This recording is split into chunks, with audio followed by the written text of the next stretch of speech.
In We Are All the Same, Jim Wooten tells my story, the story of a life that ended before it had a chance to begin, as most people would believe. However, I'm happy with the time I spent on Earth because of the people I met, the outlook I gave, and the impact I had. From the time I was born, I was very small. My constant state of illness as an infant really concerned my mother. My recurring congestion and inability to gain weight really upset my family. I can't imagine what my mother felt when she found out she had AIDS. Worse, that she had given it to me. She had done everything in her power to feed me and protect me as a mother should, and instead she wound up birthing me with a death sentence.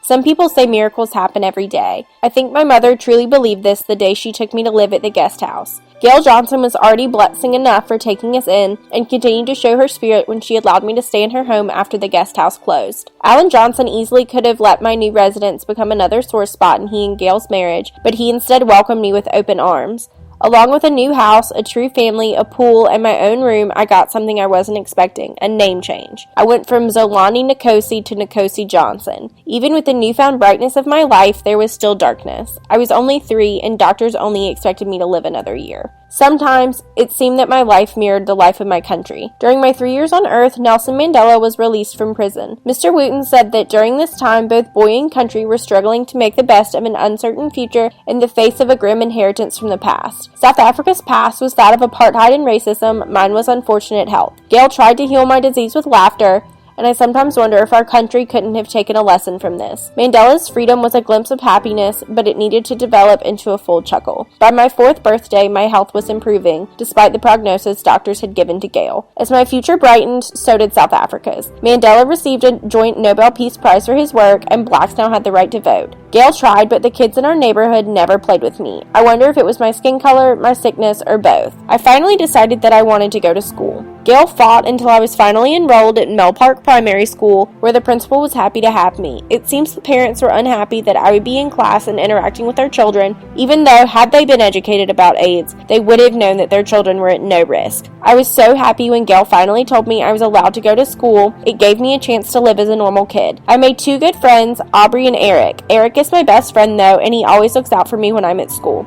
All the schools seem to know more about AIDS now because of me, and I'm glad. I believe all kids deserve to go to school whether they're sick or not. In 1999, Gail was able to open Nkosi's Haven, a house with rooms to rent for mothers with HIV/AIDS and their children. We were soon invited to travel to the United States because so many people were impressed with what Gail had done for me. We traveled to New York, where I got to meet so many people and talk to them about AIDS. A lady even decided to anonymously provide antiretroviral drugs to treat my AIDS. They have shown to extend the life of people with HIV/AIDS, and Gail would not have been able to get them for me. Unfortunately, the doctors said that I started the medicine too late, so it didn't make me any better. I started losing weight again, and I was tired all the time. I still didn't know where AIDS came from, and Gail didn't either. My 11th birthday came, and I told everyone how Mummy Gail is the most important person in my life. My health kept getting worse, but I received an invitation to speak at an AIDS conference here in South Africa. I was really weak and so susceptible to illness. Gail was hesitant for me to speak because I was so sick, but she decided to tell me, and I was so excited to go. I got to give my speech after Mbeki, and everyone really loved it. I talked about how I think pregnant women with HIV/AIDS should start getting AZT so their babies aren't born with HIV like I was.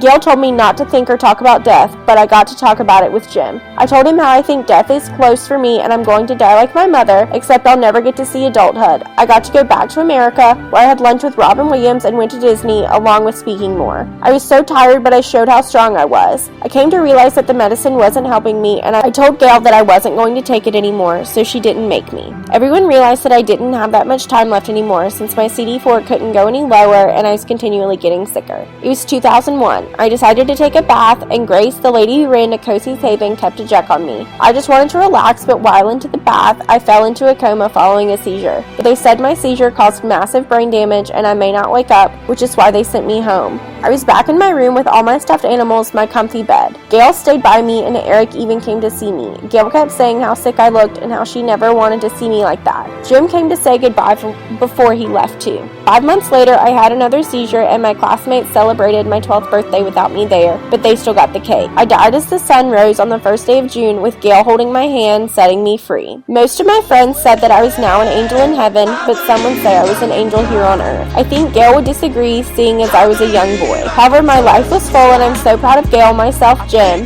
for never being afraid to tell stories that scared everyone else. It was very fulfilling to know the impact that you have made in others' lives, and I'm thankful that I could do that. Gail got to see Nikosi's heaven grow, and for that I'm also grateful. It was her dream as well as mine. Nikosi lived only a dozen years, but his influence is infinite.